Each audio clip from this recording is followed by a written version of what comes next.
We're just one day away from opening day of the Philadelphia 76ers 2024 season, one of the most highly anticipated seasons in franchise history, and the shoe has just dropped. We have found out that Joel Embiid and Paul George will not be available for the opening night matchup or the first week of the season before they are officially reevaluated. This has been something that has been hanging on the back burner and I think was lingering over our minds for quite some time, and we did officially get the Shams Charania report saying that the 76ers, Joel Embiid and Paul George are out for the opener versus the Bucks on Wednesday. Embiid is progressing well and ramping up. Scrimmaging this week, he will not play this week. George will be reevaluated later in the week. So not the ideal situation, but I want to be the voice of reason for Sixers fans right now that I've been a little bit surprised by the outpouring just concern for this. Is it ideal that these guys are not playing night one of the season? No, it's not ideal. But does this make or break or change the goals in mind? Absolutely not. That you fast forward 2 months from now and everyone's going to forget that these guys did not suit up for opening night. And by the way, the only goal that there truly is for the season, for the regular season specifically,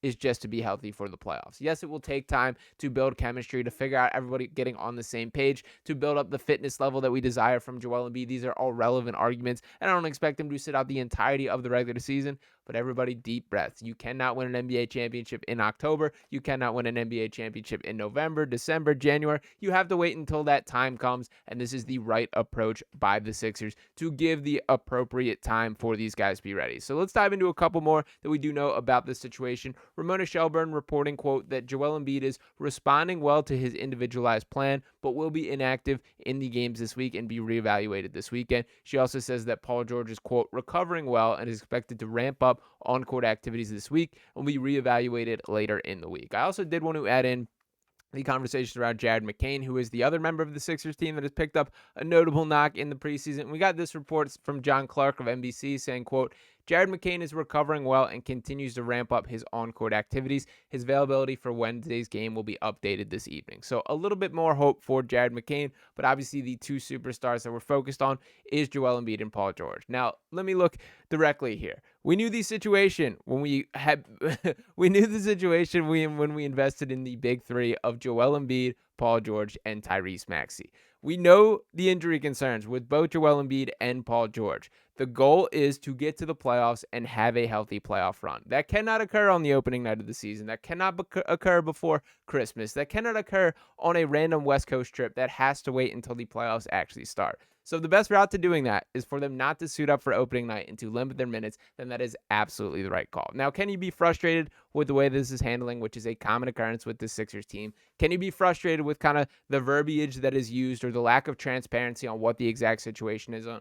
Sure, I will give you that there. I understand that this is not ideal, and in a perfect world, Joel Embiid is able to just play all 82 games, and there are not those concerns. But the reality is, you got to live with it. That is the cards that we are dealt, and I will continue to push back at the concept of the best ability is availability. No, that is just not true by any extent here. The best ability is not availability. The best ability is ability.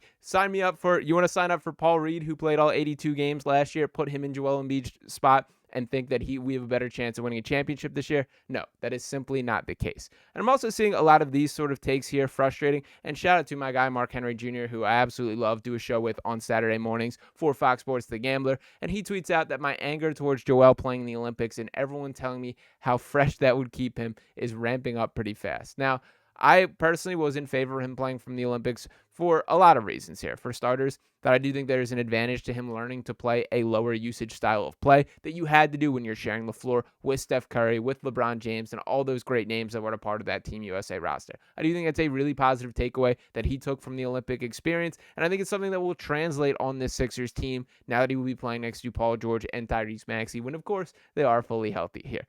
But what the downside was, of course, this kind of continued risk. No, Joel Embiid did not get hurt at the Olympics. I do not want that to be put in anyone's brains. The reality is this is the situation that Joel Embiid is in. He has some real deal degenerative knee issues that aren't going away throughout the entirety of his career. This is going to be a management plan. This is the quote-unquote new normal, as Nick Nurse referred to it to the media, that they are going to limit his management.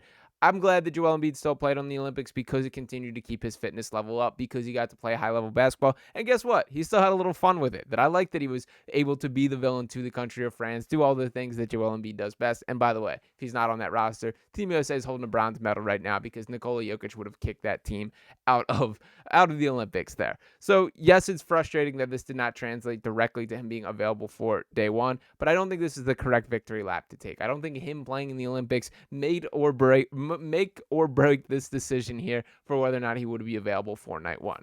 My overall message is for all the Sixers fans that have continued to harp on the concept of just wake me up when the playoffs start or nothing matters until the postseason, well, then stand by that. Don't be frustrated by him missing out on day one. This is a bummer that Joel Embiid and Paul George will not be available to start this era of Sixers basketball. There's no way around it. It is disappointing that it is not going to be the case, but it also doesn't mean that is the most negative thing for this organization. And by the way, this is why you recruit in these other bodies. This is why you bring in a guy that we know what the shoes that Joel Embiid leaves was his 34.7 points per game, statistically off the charts here. But that's why you bring in a guy like Andre Drummond, who can step right into that starting center role and absolutely fill up the stat sheet in a similar fashion. No, he is not Joel Embiid, but that is a damn good backup center and a guy that would be starting in a lot of other situations here. And by the way, that's why you bring in the Caleb Martins of the world, the Gershon Yabuselis, Eric Gordon, who will likely step into a starting role tomorrow amid the injuries here. There's a lot of good players on this Sixers team, and there's things that need to be found out beyond just these superstars.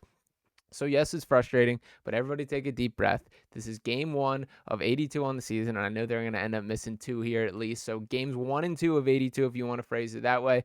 But this should not change our overall outlook for this season as a whole. This is all about getting to the playoffs, having one healthy run at it, and if that is the case, the Sixers are going to be in good shape. That does not change in a positive or negative way from opening night. If anything, this increases my belief that the Sixers are taking this very seriously, even though, again, I do wish they were a little bit more transparent with it or handled this in a bit different way. I would like a little just more directness for what the Joel Embiid situation is. What are we waiting on? What is this ramp-up process? What are we even talking to besides the buzzwords that make excuses for him not playing? Again, I get the frustrations, but it just does not change my overall outlook for the season the way I'm seeing being projected by a lot of people out there. So for now, the Sixers will sign up and get ready to head into battle against the Milwaukee Bucks without their 2 stars. They're now down to 3.5-point underdogs in the matchup, and you know what? I still feel pretty good about this team. Sign me up for Tyrese Maxey season. I do think this guy continues to take another step forward this year, and by the way, I don't think this has now become unique to the Sixers, that he would be a number 1 option on a lot of teams across the league here.